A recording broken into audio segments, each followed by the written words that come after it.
morning, good afternoon, good evening. This is your favorite podcast in the world. My name is Al, and this is Will. Hello. This is Grace, and this is Hello there. Will and Al Know Nothing. Today, we have a very special guest. It's a very dear friend of ours. His name is Michael Ho. Michael, I've known for about 10 years, and he has an amazing story, an amazing journey of self-discovery and of really like transforming his finances and transforming his life and also transforming the lives of his parents and his family. And he's here to share his story of success. So, Michael, for the unmute yourself, please. For those people, our listeners in the audience that don't know who you are, would you mind introducing yourself? All right. My name is Michael Ho. I'm currently a real estate agent / investor. My business is based out of Philadelphia, PA. Looking to expand, possibly. It's in the works right now. And yeah, that's pretty much me and what I do. So, how old are you? Are you married? Do you have any children? No, I just turned 30 this past February that passed. I am in a long-term relationship, not married yet, and no kids yet either. Got it. Yeah. So, would you mind telling the audience, and you were doing it with us a couple of minutes ago when we did a pre-interview, how we met, what you were dealing with, what you said you were in college, and you were on a full ride scholarship to Drexel University to become a male nurse. Is that correct? Yeah, that's right. Yeah, so I went to Central High School first, class 269. Shout out to them. And I got a full scholarship. I think I really got lucky because I'm not the brightest kid. I'm not the smartest person in the room. The scholarship that just dropped that year, it just came out when I was a senior, so I was the first one to get it. And I think the first year they're taking like 50 applicants from different high schools. And there was only like 150 that applied, so there was like a 33% chance that I would get it. So I got that, and then every year after that, there was like thousands and thousands of applicants. So it got a lot more challenging, and I got pretty lucky with that. So I got a full ride into Drexel. I was into the nursing program, and I chose that because my ex at the time that I was with chose nursing as well, and I kind of just like followed her. I didn't really know what I wanted to do, and that's fine. I don't think a lot of people know what they want to do, right, until they're older, and some people not even that. Like people, like I'm sure your age as well, that's constantly finding new passion and new different businesses to go into. Sure. Yeah, so I was a shitty student, didn't study, super last minute, procrastinate, and I'm still like that. The only reason that it works for me now with my business is that I can delegate, and I have people take care of stuff that I'm not good at taking care of. You know what I mean? So yeah, I went to school. I got kicked out the nursing program. Switched over. Why did you get kicked out of the nursing program? Why did I get kicked out? Or how? Yeah. All right, the first time that they gave me a warning to kick me out. Well, no, they tried to kick me out, and I appealed it. Was because my grades were shit. And the second time was at this time I was like into nightlife like crazy. I was a club promoter and all that. And I was in co-op, so my job at the time was night shift. And I basically never got any sleep. I lived in the city. You could hear like every honk out like that passes by. I was like on 20th and Chestnut. So I just had a really bad sleep cycle. I couldn't get any sleep. And when I was at work, lunch break is like 30 minutes. So when the lunch break happened, I went to my car and I slept for like an hour and a half. And I came back and, all the nurses were like, oh, where were you? Yada, yada, yada. They reported me. And then next thing you know, I was fired. And then they kicked me out the program. Right. Yeah, and I lied to my mom too, because and I'm sure it's not only Asian parents, but Asian parents are really really strict with their kid, and my mom, she's like super stressed, like she's just She worries a lot. um yeah, Yeah. she has anxiety, like anxiety problems and whatnot, and Mm. super stressed out about the smallest stuff. So I told her I wanted to quit and I went into marketing, and I was like flipping shoes and stuff at the time, just small little side hustles. So I was like, yeah, I want to be in sales. I want to be in sales. That's what I want to do. That's my passion. Whatever. Went into marketing. My grades were trash there too, and then I landed an internship at Berkshire Hathaway, where I met you. And Right. after you made me get my license. Taught me real estate, trained me. Showed me how to close deals, wholesaling specifically. And then when I went back to school, I was like, Whoa, whoa, this but is not for slow me. down. Slow down. Like you're skipping. You're going really fast. Yeah, So you met me. Um, I said I recommended that you get your license. Do you remember why I said that? I don't. I said I think I probably said something like the most successful um, real estate investors that I know also just so happen to have their license. So it gives you the opportunity to have like on the job training, working with buyers, working with sellers, seeing a lot of properties and understanding what people are looking for. So when you show a property to a person, um, you get to see, well, what's the kitchen look like? What's the bathroom look like? How does the home occur? Is there hardwood floors? What are people leaning towards, or what are people leaning against? Right? So you have some notion. So when you decide to start fixing homes, you have an idea of what people might buy. I'm pretty sure the conversation went something like that. Do you recall it that way? Nope, not at all. But it makes sense. I mean, I think me being an agent definitely taught me how to build rapport with people.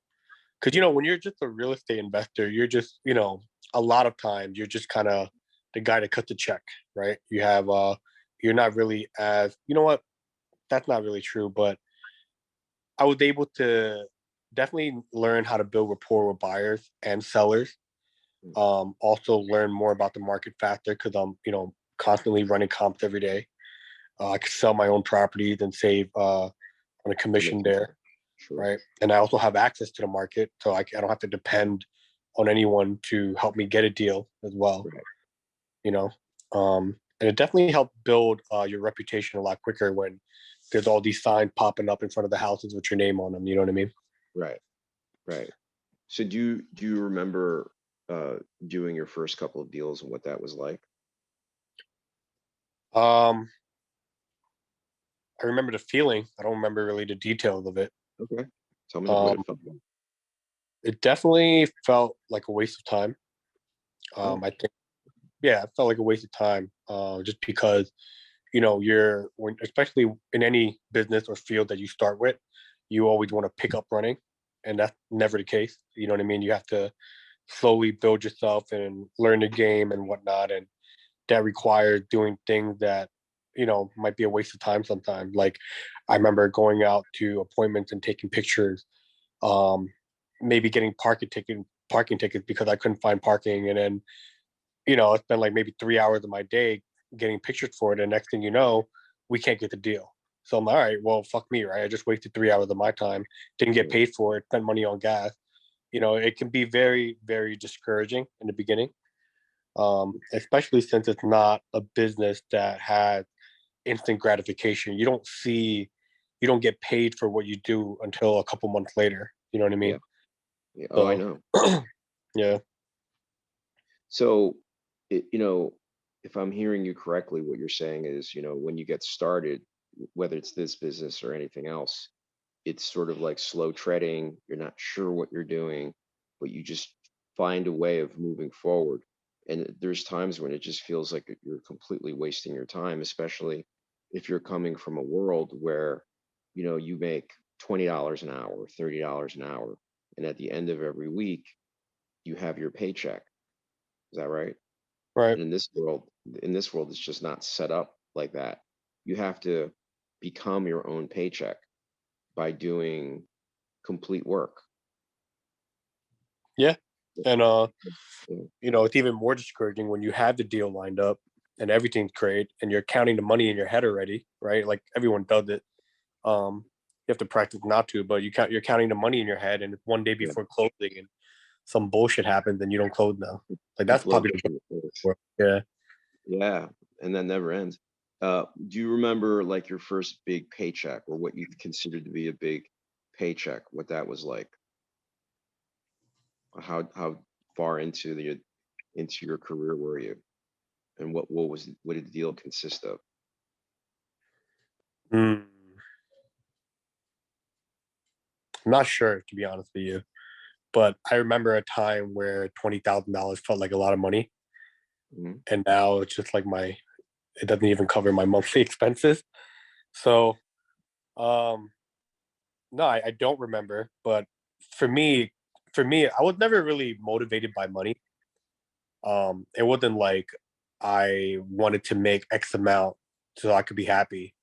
It Mm. was really more of I needed to make X amount so that this could work and I could do this and I could do that. It was never like the other way around. You know what I mean? So I don't So think I was ever motivated by money. So for me, the idea of just getting a deal from A to B where I just close it and I finish it and I wrap it up was a lot more gratifying. So in the beginning, I remember there was this 1 month where I closed like 13 deals for you, but I probably made less than 15 grand on all 13 deals because some assignment fee were like 500, 2 grand, 3 grand, all like small, but we were just keeping it pushing. You know what I mean? yeah. I felt really happy that month, and I remember Kirk was bragging to me to Tom Kelly too. Tom Kelly, I think his name is Tom Kelly. Yeah. Yeah, Mhm. yeah, and he was just like, "Oh, damn, you're a machine," and then I was just like, I was very boosted my How ego a lot. how old were you at that point? 22? Shit, man, I was like, I don't. That might have been. Was that after or before my cancer? Right, that's the other thing you didn't share. You mind telling our listeners a little bit about the cancer scare that you had? Oh yeah, so I was 20. I was 20 or 20. I'm pretty sure I was 20, 20, yeah, and you were. yeah, and as I'm sure a lot of guys can relate to this, but at night I'll just be scratching down there sometimes. You know what I mean? And I think as a nurse, which is why this is why I never regret going into that nurse. I really try to live with no regrets anyway, right? Because whatever happened happened, and it brought me Aye, to where aye. good or bad, right?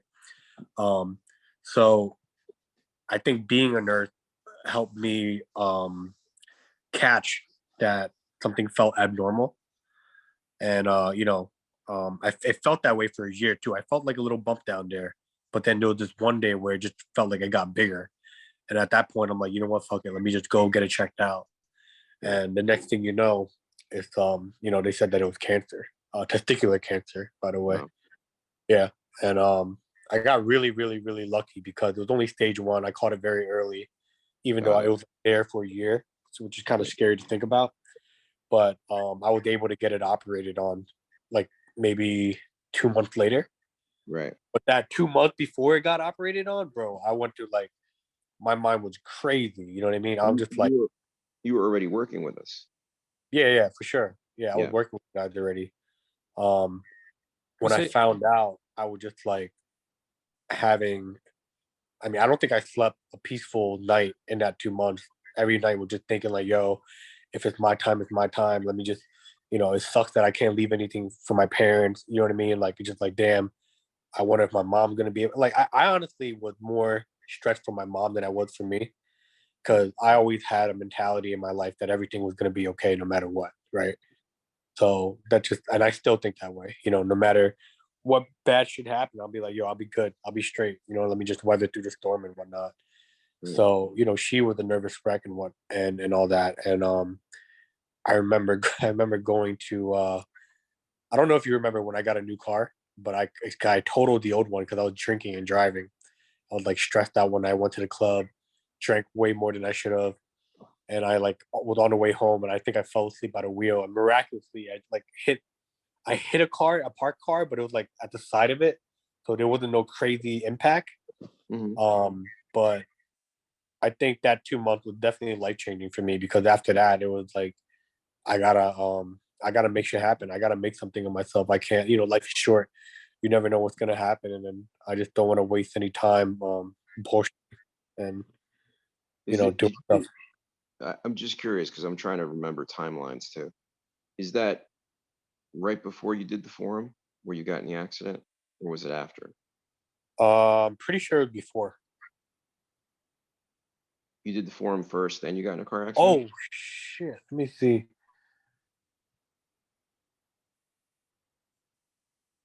I don't. How old were you when you did it? I don't remember. I just remember like what I'm trying to piece How together much you right been now. drinking? Yeah, I don't remember.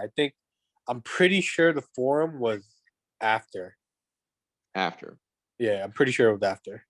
Right. So for our audience members that don't know what that is, it's a program designed for people to have breakthroughs in areas of performance, in areas of their life they're committed to having a breakthrough in. It's an inquiry into what it means to be human, takes place over a weekend, yada yada yada. Anyway, do you remember doing the forum and what you got out of it? I'll be honest with you. Um, I didn't. I don't think I got as much out of it as other people. Mhm. I'm only gonna say that because I've been very fortunate and blessed to have like there's nothing that I ever felt like I could complain about with my life. Right, my parents were great, amazing That's parents, awesome. Yeah. always took care of me. Yeah, I never had any trauma growing up.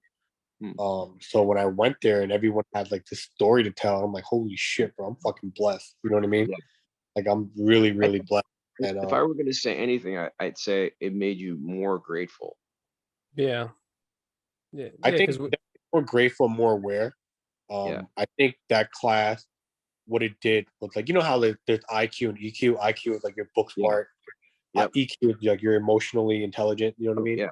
I think that book, that class helped me shred a lot of mental fat that I had in my head, and Yeah. it helped raise my EQ just to understand myself better. It made me more sympathetic and empathetic. It made me Yeah. understand why certain people might be the way they are, and I don't blame them for it. You know what I mean?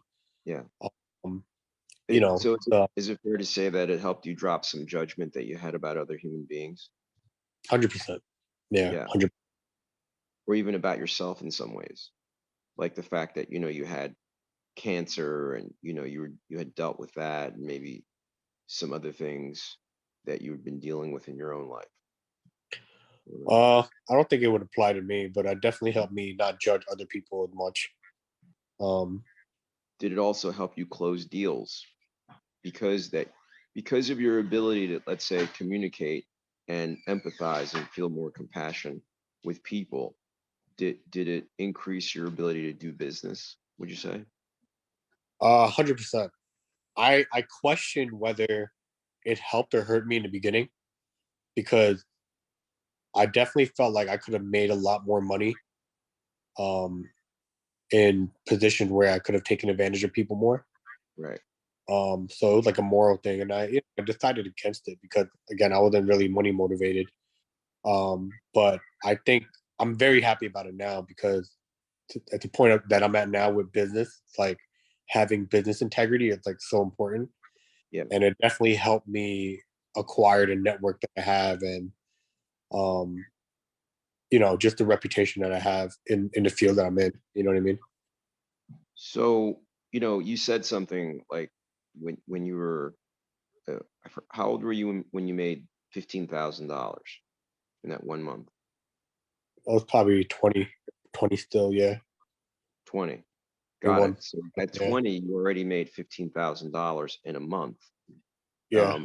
I really want to be responsible to our listeners around that because the average American only makes $30,000 a year, and I think the statistic is that only I want to say 13% of the population makes $100,000 or more, right? So just to give everyone a little bit of a perspective about a 20-year-old making $15,000, that's something. It's not nothing.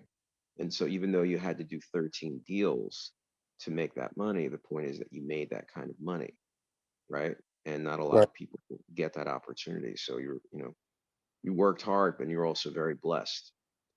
Yeah, and told me Did you that understand that at used 20 that years old? I used that 13, and you sold me my first house too on Udall Street. I don't know if you remember. Yeah, I I do. would I do. shit, man. I bought it for like 17 grand. I was bringing in like 650 a month. It had its headaches like all property does. Right. I remember just being overwhelmed by it, and just because my dad was like helping me fix everything, and he was stressed out, and he wouldn't take my money for helping me fix it. So I sold it like maybe 30, I think. So I made money on it, but that should probably be worth like 150 plus now. Yeah, it's worth 150. You shouldn't have sold it, Michael. Yeah, And what would the rent? Well, that's good for our listeners to hear, because yeah. People make money from buying and selling real estate. People make money um, from selling real estate for a living as agents or brokers and building teams and teamwork. Um, and they can get residual income off of that if they have a good team, because it's a business. But where people get really, really wealthy in real estate isn't from the buying and selling of it. It's from the buying and holding it long term. So the example that Michael just gave of a property that he bought off of me for $17,000, it's worth $150,000. The rent was $650 back then. And what would the rent on that be now? About $1,500 a month. Oh no, I don't think that much. Maybe 12, 13. Okay, so let's say it's $1,200 or $1,300. Well, $1,200 or $1,300 a month on a $17,000 property, you're doing pretty good. Yeah. Pretty good. Yeah. So imagine if you had, 10 of those, that's producing, $1,200 a month. That's Now you're making. $12,000 a month. What? I said, now you're making me feel like shit. Well, I remember having this conversation with you, because I have more grays in my beard, but basically I'm still the same, having the same conversations. And but when when you're 20 and you can make $12,000 off of a property or whatever, that seems like all the money in the world, right? Yeah. Yeah. Okay. So I remember right in the beginning that you wanted to really do this, and I saw that you're really hungry to do this. I went and had a conversation with your mother, and your mother was really concerned that you were going to quit college. So I went and met with her at, I think it was your uncle's restaurant on Bustleton Avenue. Maybe. I don't remember. Probably. Yeah. And your mom was really stressed out. She's like, no, he's going to quit. Things aren't going to go well. And I said, look, I know in my heart that Michael's going to be successful, that he's going to work hard. And I don't think you have anything to worry about. In worst case scenario, he could go back to college later and just finish out his degree if that's what he wants. But I have the feeling that he has the bug, he has the itch, and he can't sit still, and he's got to make stuff happen. He's got spilchus. You know what that means in Yiddish? It's a way of saying you got ants in your pants. But instead of calling it ants in your pants, the Hebrews call it needles in your ass. You can't sit still. You're aim ready fire, right? Right. You're always on the go. And that's your nature. And sitting behind a desk is just not for guys like you, right? Right. Right. What would you say was your biggest motivation for success? I think I know what the answer is, but I want to hear your perspective. I have different motivations now, obviously, but I think at the time, was really just to. I think it was just to let my parents be less stressed out about me. You know what I mean? Because I think I was I don't think I even was a problem child growing up. I think it was just how my mom framed me to think I was because of how stressed out she always was. But she's still stressed out to this day, by the way. I'm aware. Yeah. But I think it was really just to let them not be worried about me. And for me to be able to be independent and not depend on them for anything. So I remember once you really started having some momentum, one of the things that you did that I think you were the proudest of was, I think you bought your father a brand new truck or something. Is that correct? Oh yeah, I did. Hmm. So tell me what that was like. Oh yeah, that was great. I don't see that man cry a lot, and he cried that day, so that would made me cry too. But yeah, he was just always complaining about wanting a new car and do this, that, and I'm just like, I looked into it. I'm like, I could afford this. It's not that bad.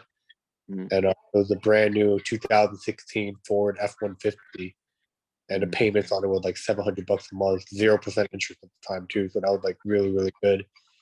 And what I did was that we went to Perkins on Grand Avenue. It's like a diner, Yeah.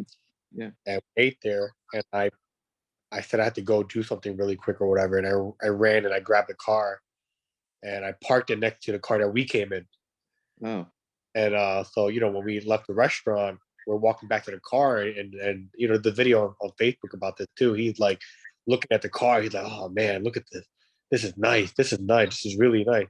Yeah. One day, I'm gonna work a little bit harder this year, and I'm gonna save up, and maybe I'll buy a used one next year or whatever. Mhm. And then I was like, why wait till next year? And then I like, hit the unlock button, and he like looked at me, and I was like, yeah, this is yours for you. And then he's like, really? And he's like, his voice started cracking, and my voice started cracking, and hugged me, and then he was very, started crying, and he was really happy. That's beautiful, man. Yeah, no, No, I forgot about that. To be honest with you, that's it making me happy thinking about that right now. makes me happy. Yeah. It makes me happy that you were able to make your family happy with them. Like, Sure.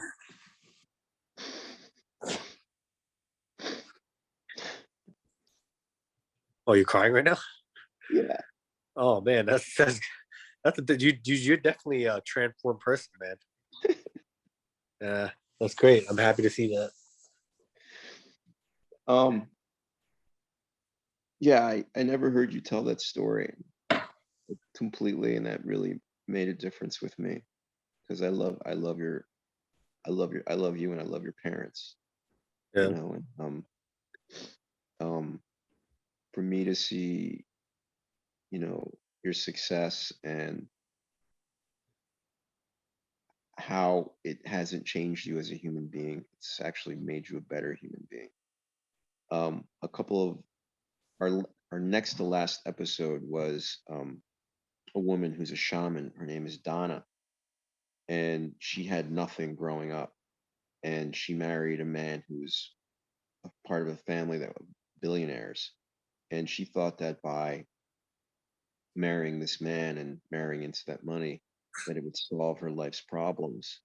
And from being around these very wealthy people, the way they talked about people like me and you, You muted yourself.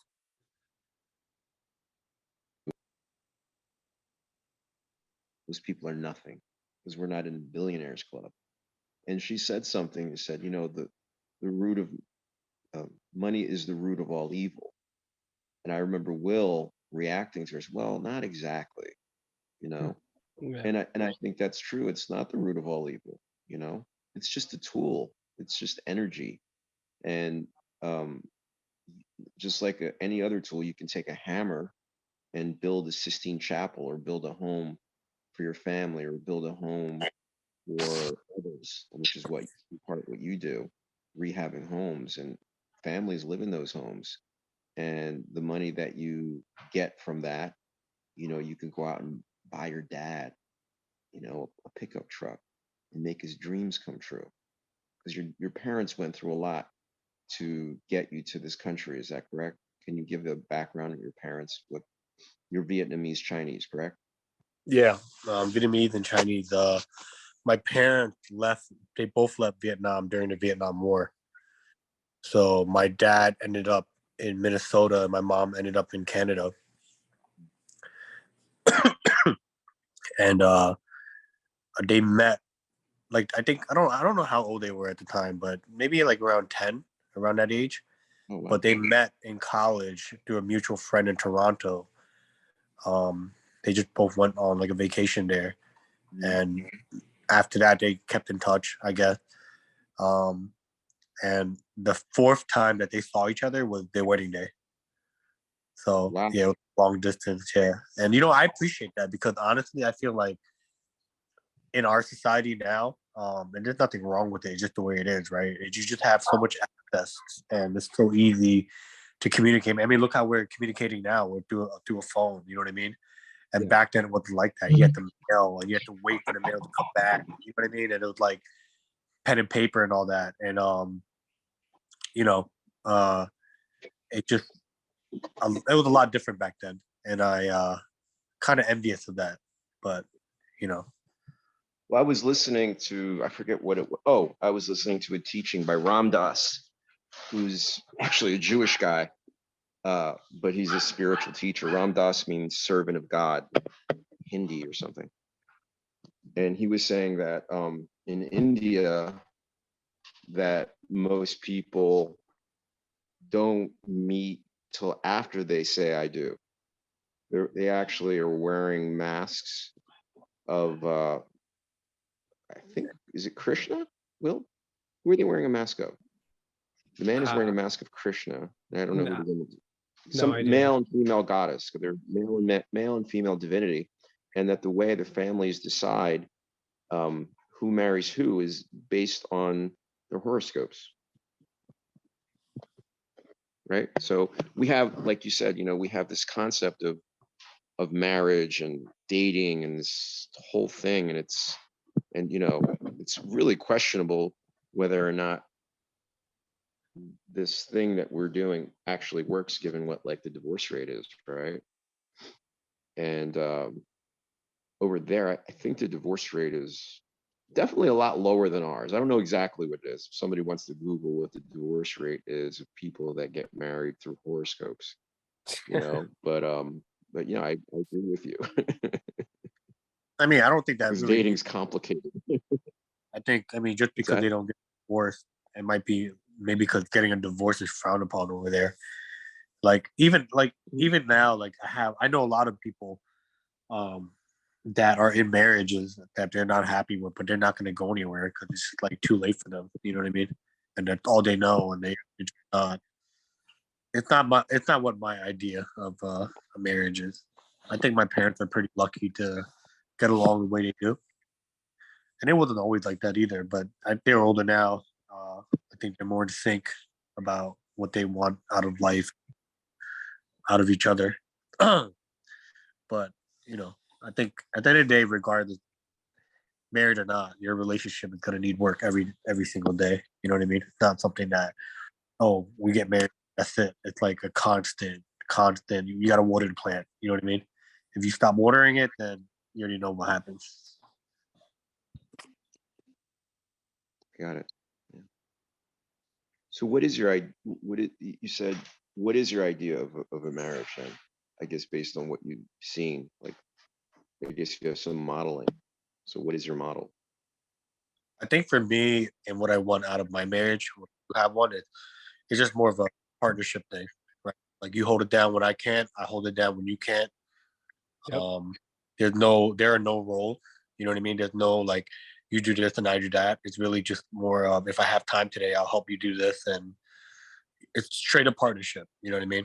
No, it's equal on both sides. You know what I mean? I think especially nowadays where men and women can be the provider in a relationship, it's not how it was back then where the man provides and the woman cooks and cleans. You know what I mean? Um, so I just think it's just straight up partnership. Right. So yeah, that's beautiful. I was going to mention that the culture today, from what I've noticed through marriages is just based on what they see in pop culture. You get married for the glamour of it. You get married to show your ring. Look at my ring. I'm married. Right. There's a lot of that versus like the actual structure of marriage, of a relationship between two human beings. You know, And it's not just marriage, it's like between man and woman. It's marriages with all, I mean, well, not marriages, but like relationships with all human beings. Like me and you, Al, we're I'm still learning to connect with you. Like I have these resistances in me. I'm like, what is this? Yeah. It's a new relationship. So it's like Yeah. I have to learn how I'm to an let acquired go. taste. What's up? I'm an acquired taste. Yeah, you're like an IPA drink, you know. All right, That's bitter, but it's not bad. You know what I mean? It's like, there's an acquired taste for sure. But yeah, Uh-huh. it's like you build off of it. You don't give up on it, you know, especially if you guys the relationship have something in common, that you're a common goal. You know what I mean? If like you and your significant other, you guys have a common goal, a partnership to do what? You know what I mean? And that's what matters, I think. And but sadly, a lot of people don't learn about that connection, and they think that it's all just, yeah, I want to find a person I'm gonna fall in love with, and we're gonna have our first true love together, and we're gonna make it last a lifetime. It's like Disney, you know, all this other crap that is in our brain that we think that it's a story, but no, it's a little bit more fundamental with building a relationship through And I think there's the other side of that too, where yeah, go for it. I'm hearing everything that you guys are saying, and I get the whole partnership, and I get all that. But sometimes I think maybe you can even go too far with that, where it turns into like this monotony, and you get caught up in the doing of the relationship. Do you know what I mean? All right, you do Adult. this, I'll do this, and I'll do this, then you do this. And Yeah, then even shows up when you make love. All yeah, right, all right, all right, you ready? All right, now this position. All right, no, no, no, now this position, yeah. and pretty much next thing you know, you're a fucking robot. Yeah. That's why you got to find a balance between the doing and the not doing. You know what I mean? Like me and my wife, we don't like we do that thing where we do 50-50, where I do this and she does that, but then she lets me tend to my garden. I let her tend to hers. Whatever she wants to do, I'm gonna do what I gotta do, like martial arts and all that. And we just look to compromise in whatever we do, no matter what. I don't want to get in her way, and she doesn't want to get in my way. And I think that's for me, I'm that's how you always, structure. I'm always also fascinated. You ever see those couples? Have you ever been friends with these couples? They dress alike, they sound alike, they look alike. Yeah, And yeah, I'm like, are you guys brother and sister? yeah. Or are That's you like married, or like what happened? It's kind of odd to me. so we had to pause for a minute, but I wanted to ask Mike a question off of the recording. We're going to record it now, but Mike, I wanted to know your definition of success. I have trouble with I had trouble with having a relationship with money, so to speak. I used to think that money was the root of all evil, and I learned to let that go because it wasn't benefiting me at all, especially if I'm trying to make an income, you know, or through assets or any means so I can take care of my family. I have 3 kids and a wife, and I care about them dearly. And I want to at least have them something to live off of, rather than me just living a constant, you know, this 9 to 5 job that I have, working 60 Well, hours a week. sorry to But interrupt, but I didn't ask this earlier, but why? What made you think that? Like, what gave you that like mentality that I you grew up in the hood, and I used to think that rich people were evil. I used to think that's like that, big mentality? yeah, it was just a ignorant state of mind, thinking that money it's just all about power and all about looking at the little man and screw, you know, just like what I'll mention about Donna. You know, she had Yeah. these conversations with some of these folks, and Mhm. it's a stereotype, man, that rich people look down on people like us, like peasants.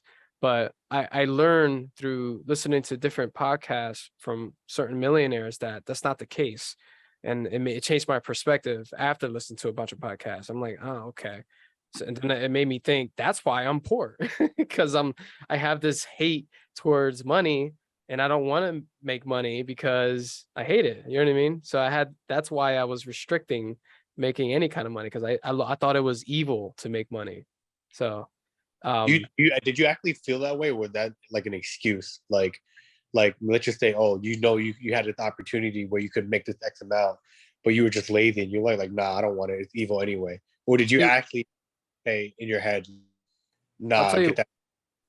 yeah, I wanted to be an actor growing up. I wanted to be a filmmaker. When I was 8 years old, my mom gave me this, those VHR cameras that you hold on the shoulder, VHS, I mean. And I wanted to be a filmmaker. I watched Jurassic Park, Steven Spielberg, and I grew up watching Pulp Fiction, Quentin Tarantino, Tim Burton. I wanted to be like them. I was like, I want that. I want to do that. But then I saw that they were millionaires. So I was like, oh, they're probably disgusting. So I was like, damn it. I don't want to be that. I thought money at that time would make you evil. I thought money would turn you into this evil prick pretty much because you're Right. greedy, you become greedy. But Mm. look at you, bro. Like I don't know how much money you're making, you don't have to say, but you're so humble by what you make. You're not like letting it get to you. There's plenty of other millionaires out there that are humbled by what they make. Allowing them to they're not allowing the money to make them greedy, so to speak, if that makes sense. But yeah, again, the mindset back then was because you have an ignorant perspective thinking one way, especially with other people saying, oh, rich people are evil, rich people are evil. That's the mindset in the hood, man. It's Yeah, everywhere. I get it. And stereotype exists for a reason. I'm not, saying that it's not true. I mean, I'm not saying that people like that don't exist because they do for sure. But I definitely think that they're like everything in life. They're good and bad, right? And then anything that you decide Right. that you talk about. But yeah, I'm glad that you're I guess seeing different now. Oh yeah. Yeah, it's different now. And I'm learning to have a connection with it more. But and then that's why I wanted to ask you, like, what kept your interest in the success? What does success mean to you? What does it mean to you today? You can go back to like what it meant to you when you were 20, when you're first starting, and what it means to you now at 30. So I think and that's a very good point because it's two different meanings. And it recently changed too, like last weekend, I would say. Yeah. But when I was younger, it was more just to be independent. I think the idea of being able to get my parents a car, or it was just like to be honest with you, it was like a flex on my family because I was always like the problem child, and they always like complained about me, like Yeah. never disrespectfully, like you'll never amount to anything, but it was just It was like, like, that kid, right? yeah, I was Yeah. the one that probably had the least chance of getting it done. Right. You know what Well, I mean? because the parents do that humble brag stuff when they get together. If they're anything like Jewish parents, so Yeah. it's just, what my son does? He's a doctor. Oh yeah, You know, yeah. son's a lawyer. Oh, It was like congratulations. school grades, right? Like all my life. You know what I mean? Like I'll get a Grades. beat my ass. You know what I mean? No, I'm just kidding. I'm just kidding. But no, she would actually get emotionally depressed about it to the point where it was like, making me feel bad too. But I think, back then it was really just to be able to be on my own, to provide, or to be able to give back to my parents, because I felt like, they really sacrificed everything they had for me. And I thought that all parents were like that, which is completely not true. So, I'm very, very grateful for that. And even now, like my dad stopped by my house the other day to like change the blade on my lawnmower thing. And I'm just like, what, you know what I mean? Like, what the, like, that's so random, but just like doing that, you know what I mean? Like he's always trying to do stuff for me. Yeah, And would you mind showing, if it's up to you, showing the audience the spaceship that you have in your garage? it's not, you know what? I don't even know if it's home right now because my girl might have took it, but Your grandmother. No, he said his girl. Oh, got it. She What's went she do? to Pluto. Yeah. how do I flip my camera in? Okay, never mind. I see it. Is it here? Oh no, it might be outside. Hold on. Spaceship. You said spaceship. It made me think of Tesla right away. No, it's not. Nah, Better. I figured. It's a Lamborghini truck. Oh, okay. Very close. Oh wow. What's it called? The Lamborghini. That's the Urus. Did you show the interior? I want to show the interior. I love the interior. I don't It's have a key gorgeous. on me right now. You know what? Like, yeah, I don't have the key on me right now, but you There can you go. kind of see it. It's Yeah. dope. Yeah.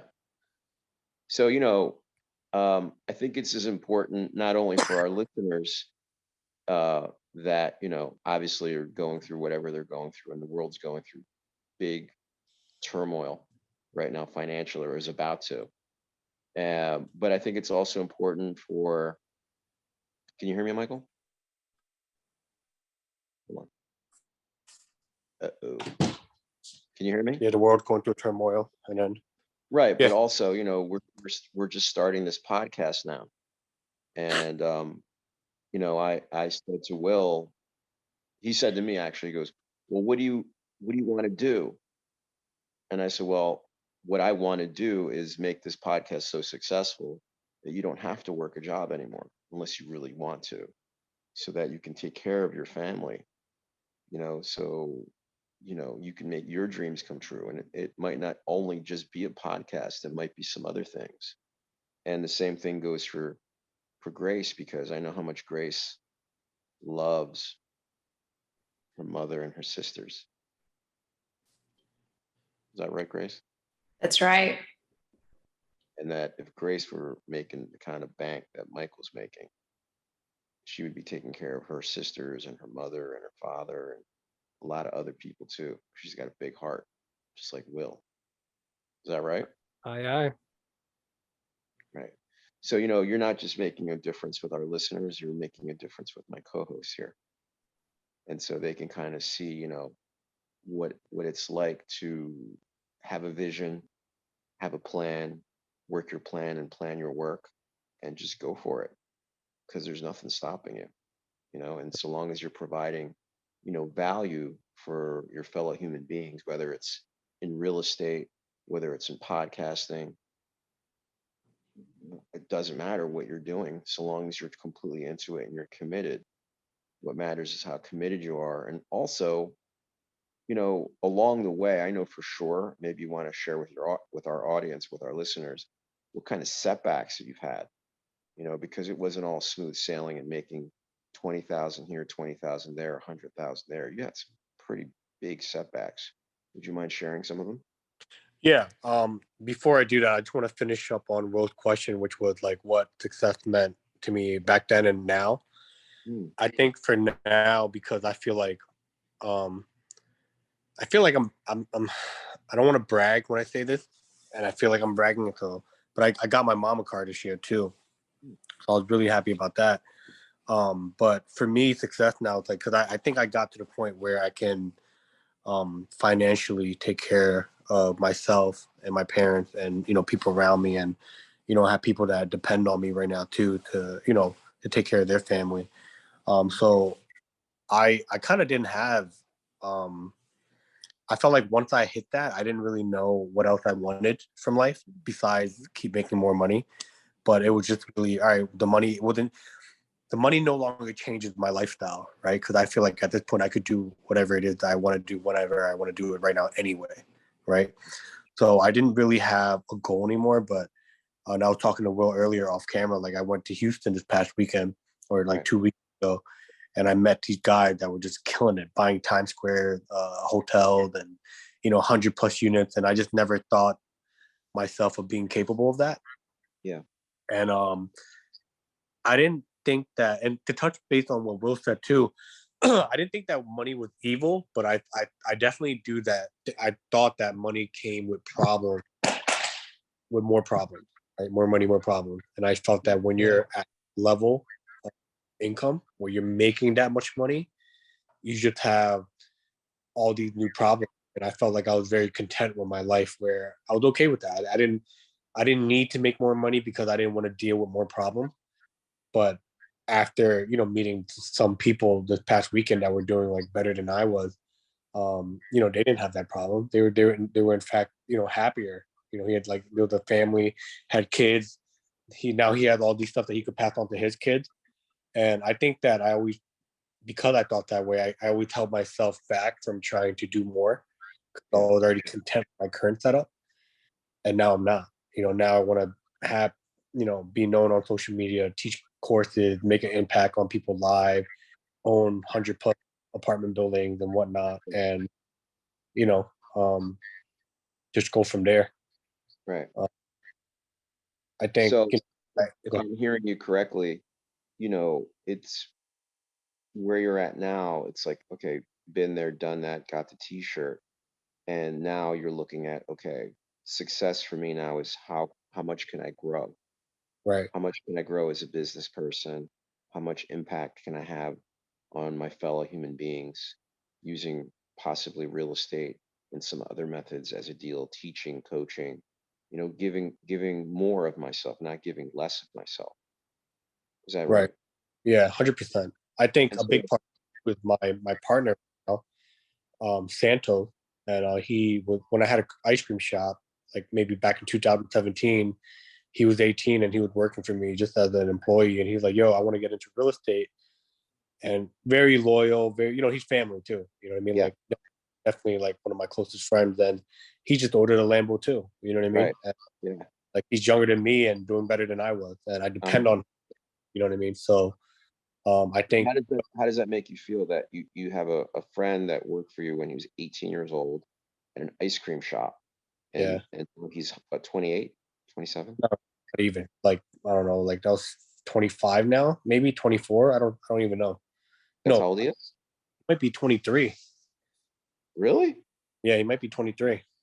That's crazy. Well, I remember like 2 years ago, it might have been during the pandemic, maybe right before that. I'm not sure. But Chipotle. yes, I went to Yeah, Chipotle and I was there with my son and we were standing in line and we made an order and the person says, "Oh, it's already paid for." I'm like, "What are you talking about? That guy over there paid for your Chipotle." And it was Santos. And I was like, "Oh, that's pretty cool. That was yeah. pretty cool." And no, like how happy does it actually make you to know that you've made another friend of yours rich No, I'm or very wealthy? happy, very prideful for that because I'll take full responsibility for it. You know what I mean? And he tells me that all the time too. Like he lets it be known, like, "Yo, bro, I wouldn't be here without you. Thank you. Very grateful." You know what I Yeah, and mean? he's grateful to me. Yeah. And I'm like, "Okay." Yeah. Well, I mean, that's just him. Like, I try to teach principles. So that when you're a kid, you don't really know.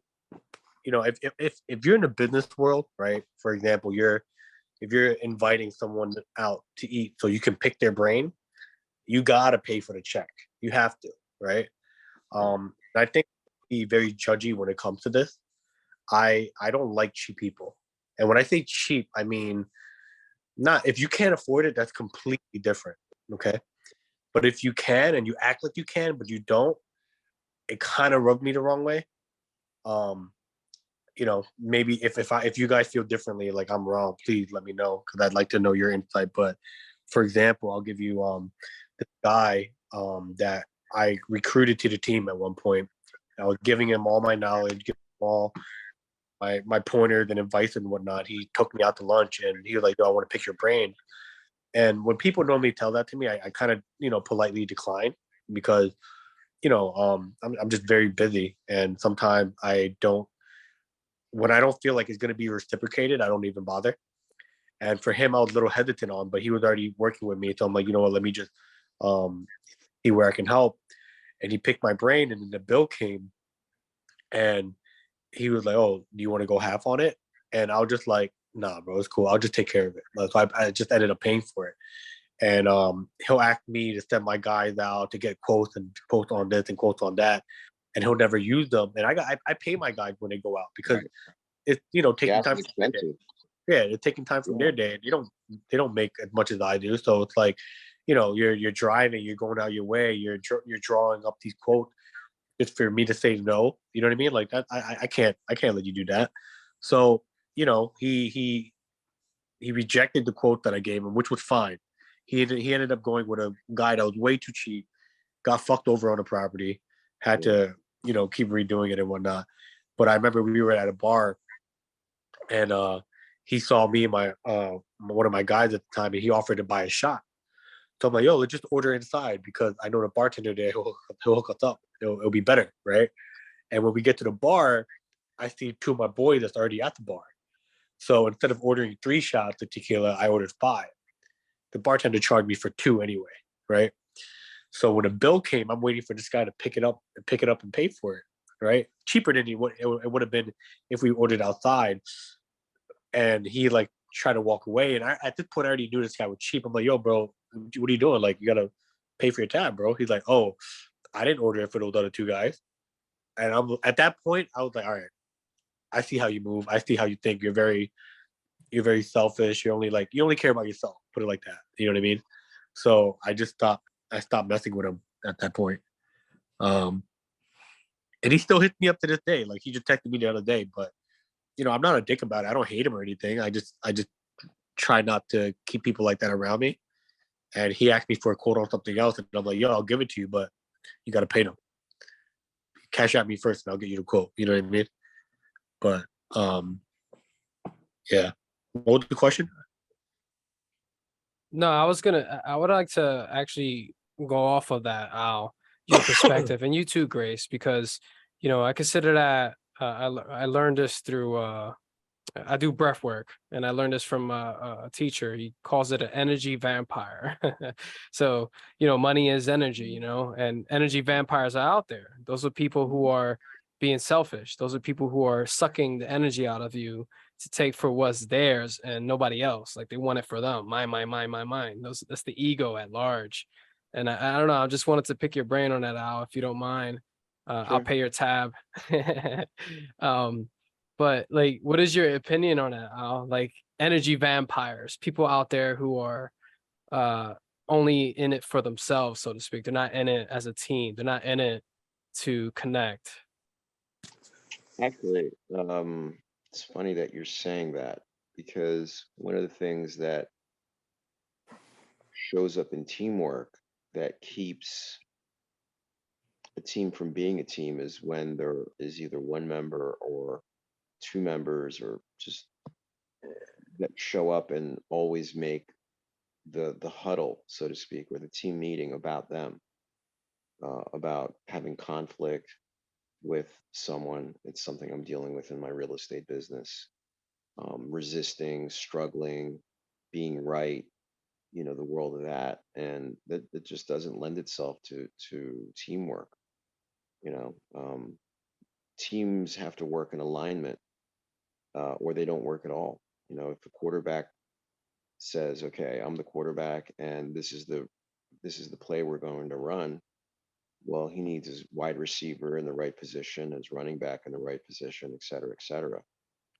If they don't work in unison and alignment, then it's really not a team. Grace, would you mind elaborating on that a little bit? Sure. So are we talking about team and teamworks? I think that in life, everywhere we create team. That can be with your partner, that can be with your family, that can be with people from work, for your employees. And I think that managing promises rather than people, that's what allow people to step into the leadership. And that's why team and teamwork, it's really important, in my opinion. Yeah, like Mike, Everywhere. part of what you were sharing with was, when you did the seminar and you heard people's stories about their families, well, those were examples of teams that weren't working together. And you were like, wow, I have this amazing mother and father, and my relationship with them is amazing. You were saying how your father to this day comes over and changes the blades on your lawnmower. Like, it's seamless. There's no effort in having a relationship with your parents because you're all alignment. That's true. I think that I think the harsh reality in this world right now is that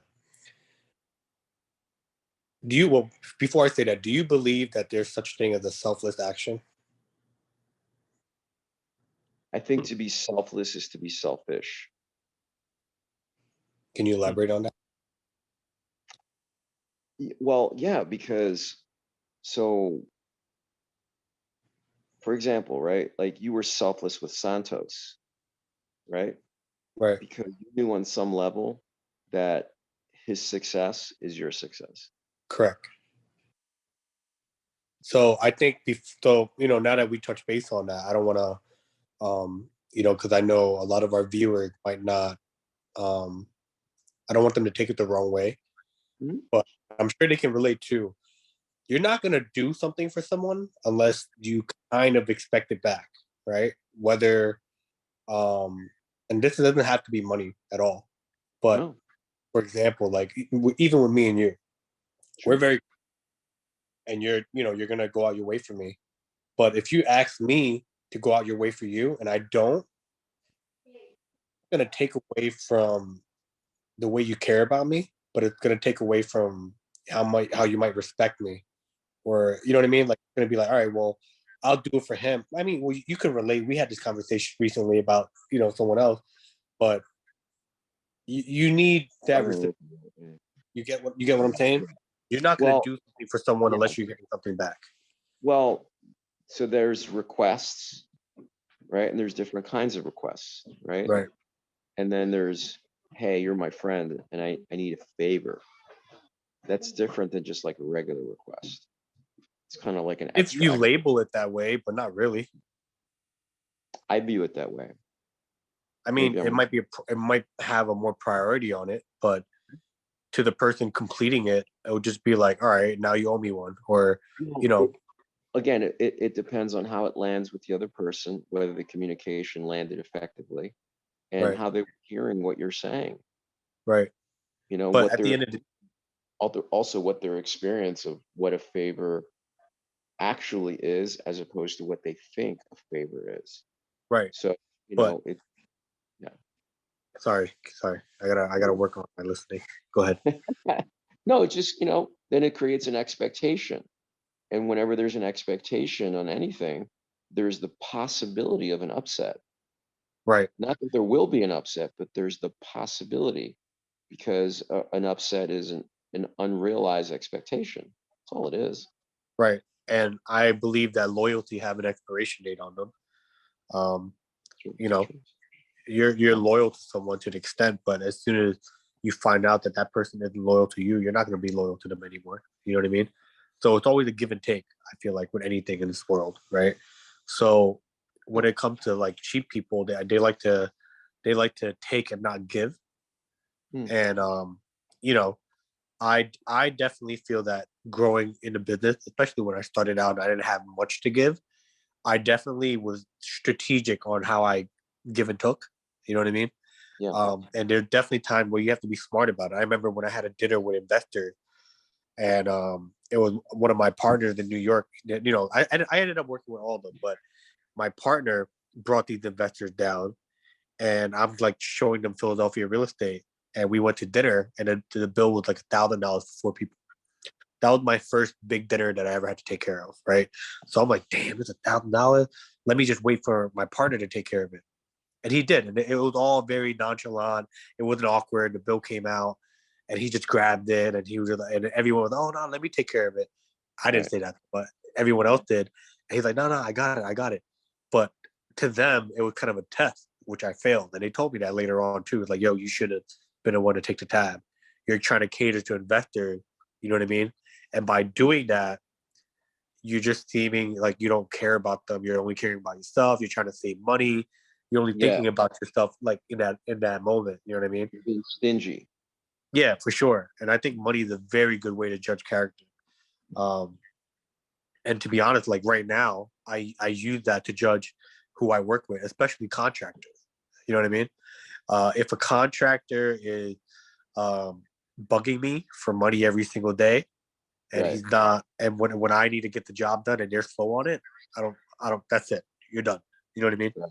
But then the Right. contractors that do the job for me doesn't bug me, and when I offer to pay them, they're like, "No, it's okay. I don't need it right now. Just hold on to it." That's Right. when I'm like, "Yo, I got to keep you in my life. You're not going anywhere. How Right. can like what can I do to make you happy?" You know what I Well, mean? one of my mentors said, never have a girlfriend that would make a bad ex-girlfriend never have a wife that would make a bad ex-wife. Yeah. Yeah, So, I believe that too. And matter of fact, one of the contractors that I respected so much, who helped me with the plumbing in this house, just bought my house that I was fixing next to you, and you love him too. And thank you for that. He's an awesome guy. I love him. I Yeah, love him. I love his family. They're incredible. yeah. Wow. And then Ed, Ed, They're the other definite guy that you upgrade. met at my barbecue. What's that? Ed, Edwin, the guy that you met. Edwin. Yeah, I just helped him buy a house this past Friday. Oh, awesome. Yeah, so I love being able to put people in positions, especially when I feel like they are very loyal to me and they help me function. And like Didn't you co-sign on the loan for him, right? I did, I co-signed and I put all the down payment money too. So he got a really good deal. But at the same time, before I did that, I owed him about 15 grand in construction work, and he always told me hold on to it as a credit for the house. You know what I mean? Okay. And there's he still owed me a lot, but money is always going to be back and forth between me and him, so I'm not worried about it. Right. But I only felt comfortable doing that because of how he treated me and my money to begin with. You know what I mean? I think also, like you said something that's really interesting, right? There's a certain flexibility when you're in business for yourself around money and about relationships that if you're a 9 to 5 guy, that flexibility in relationship, it's not even a possibility. You know what I'm saying? Right. Like it's almost like you guys are bartering, for his construction and you helped him buy a house. If you guys were both W-2ers, you could never do that in a million years, really, because Right. there's no barter like that. Right. So there's the possibility that you guys create for each other from both being in business for yourselves creates that. It's really amazing. I never really thought about that. Al, would you say that this is like an analogy to jujitsu in a way? Like, if you think about how a good partner is, or even just Muay Thai, even. Yeah, because I'm thinking about it. I'm like, I remember you go against an MMA fighter, it's a whole lot different than going with a white belt spaz.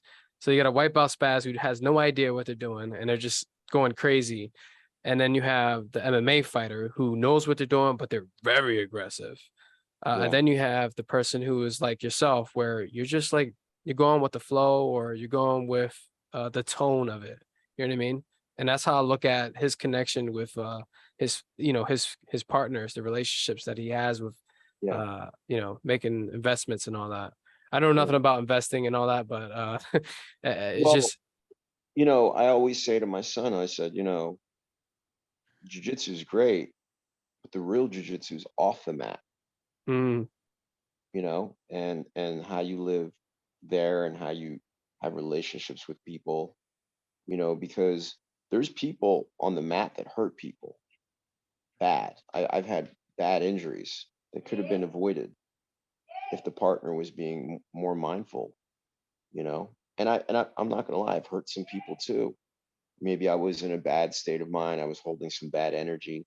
I wasn't really present. I was coming from a place of ego, and it wasn't my intention to hurt people, but I did, you know.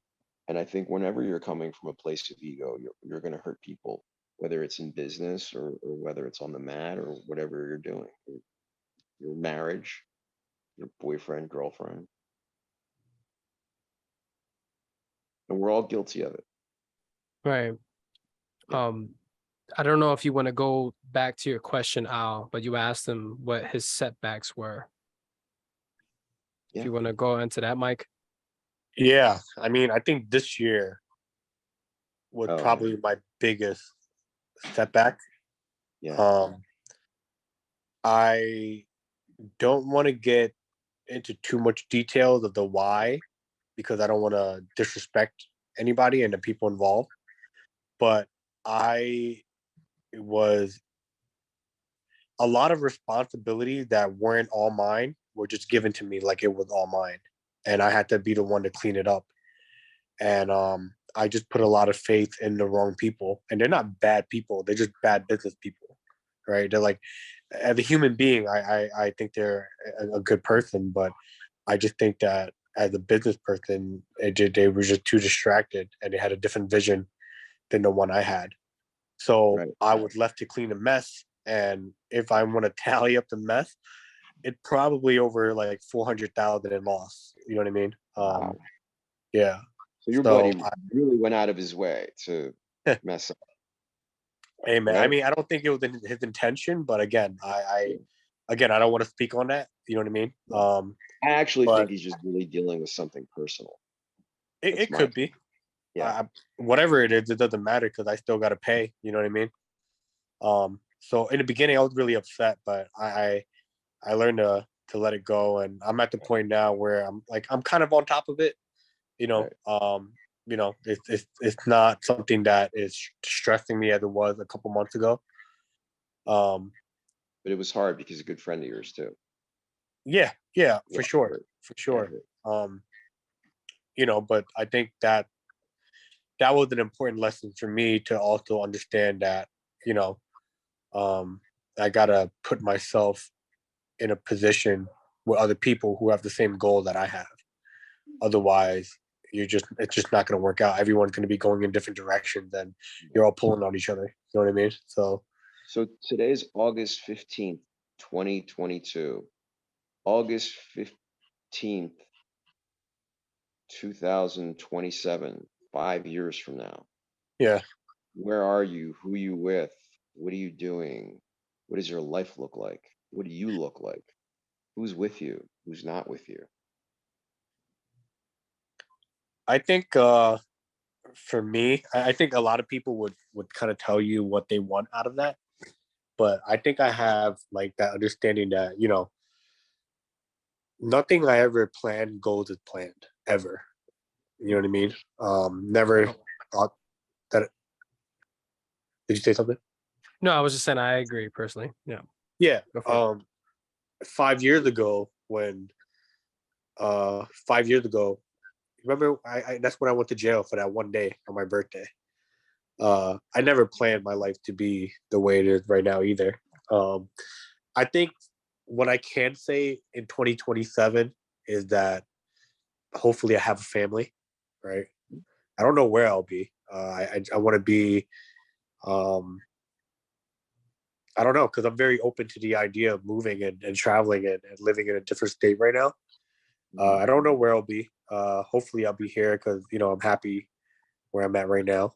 Yeah. Who am I with? I know you'll still be in my life. I know my parents are gonna still be here. Hopefully Derek is my replacement in what I'm doing now, and I'll be able to do Or something mine, else.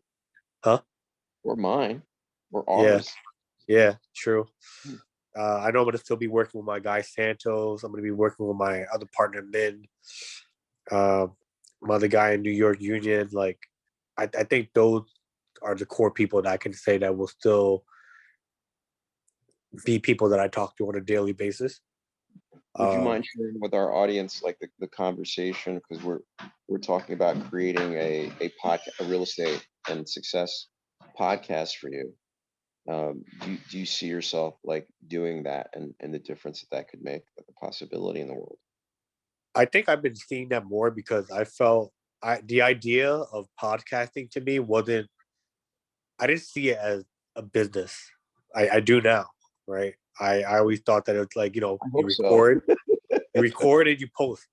Like Yeah. you know what I mean? It's so much more into that. And I'm like talking to my partner Union about it, and he was telling me how one of his guys, the main marketing guy for this big real estate social media guy, Touch Doing right now, and he's like Mhm. popping up everywhere, and he's like he has a whole team behind him to market, to produce content, to do this, to do. He's just the face, really. I mean, I'm not gonna say he's just the face. I'm sure he's a lot more than that, but there's a whole He's team part of the structured team.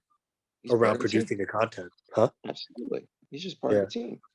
yeah. So I never really thought about the business side of it for sure. You know what I mean? Yeah. But yeah, no, I think I definitely want to start doing that. I feel like I have a lot of information to offer, but not just about real estate. I feel like a lot of people now too that I know that are successful, they just don't have principles. You know what I mean? Like they don't have integrity. They don't know how to treat people. And I think a lot of what I'm how do I say this? I'm very prideful that I could put it like this. If I'm at a restaurant eating food and one of my buddies comes in that I like, a real buddy, 100% I'm paying for his meal no matter what. You know what I mean? And I'm lucky to be able to do that because not a lot of people can do that financially. You know what I mean? But because I can, I will. And I get that reciprocated a lot to me too. And I told Santo that, and you benefited from that already too. You got a free And Chipotle. yeah. But I'm in a position where I could give on a daily basis without it digging into my own pocket or without it affecting my daily my life on a daily basis. So I'm also, and I've been doing that for a couple of years now, but now I'm also a recipient of it too because I've been giving so much. Every time I go out anywhere, I'm always getting stuff back. You know what I mean? Which came first, the chicken or the egg? Yeah, I don't even know at this point. Exactly, right? Yeah, maybe both, because you're practicing both giving and receiving, right. and so I think it starts with giving. 100%. Even maybe the love that you received from your parents your whole life made you want to give love and see the power of love and generosity in others. Right, for sure. And And it, honestly, like to the viewers that are listening, like it doesn't have to be monetary at all. No, Not at all, right? I think if you do it enough and you come across the right person that appreciates it, like they'll see it's about value, right? If somebody has $1 million and they give you $100, it's not going to mean much to them. It might mean a lot to you, which is why the power of the money, but uh the value of him giving you that money, it doesn't mean much to him, right? Whereas someone who has only $100 in his pocket and he gives that to you, you're still getting $100, but for him, it's like he's giving you everything he has. You know what I mean? So I think if you don't have the means in a monetary sense to be able to give, then just do it with effort, do it with your time, do it with being genuine. You know what I mean? A lot of people nowadays, especially when I go out, they're always like, "Oh, that person didn't say hi to me. That person didn't acknowledge me." But it's vice versa, right? Like you didn't acknowledge them, so it's like, you know what I mean? So for me, I don't want to say I feel like maybe as far as having a presence, I definitely feel like I have a bigger presence than most. So people are sometimes surprised when I'm the one that goes up to them and start a conversation first. You know what I mean? Because I think there's a stereotype, not a stereotype, but just something where, oh, he's too good for you or too good for whatever bullshit that might be. Yeah, I don't I don't see that at all. Like I'll talk to someone, like I'll pick up like where we left it off at. You know what I mean? Yeah. And a lot of people are definitely surprised by that, and I think they respect me for it too. But I just don't see it that way. You know. So that all being said, do you have an Instagram or some kind of contact information so that if one of our viewers would like to reach out to you, ask you some questions, maybe even enter into like a mentoring or coaching program, would you mind providing your information? Yeah, is there a way I can type it in or no? Or I gotta Just say it out loud and then we'll put a Okay. link. So my Instagram username, and I'm gonna come up with a business one too, because I think as I try to grow this, I wanna keep my personal life private. But the username is MKINHHO. So yeah, anybody that has any questions that you wanna pick my brain, just make sure you get lunch ready, and we'll go from there. Yeah. Awesome. So is there anything else that you'd like to communicate to our audience at all? I feel like there's a lot, not enough time at this point. But if anything, I would say that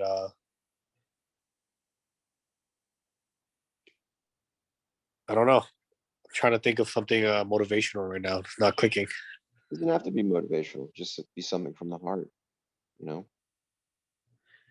I think if you invested that much time of your day to actually watch and listen to this whole thing, you know what I mean? And you're actually interested in what we have to say and uh, what we have to offer and what you're trying to learn, then if you watch the whole thing, then if you want to reach out to me, don't feel pressured at all. I'll do anything that I can do to help you out and in whatever business or field that you're in.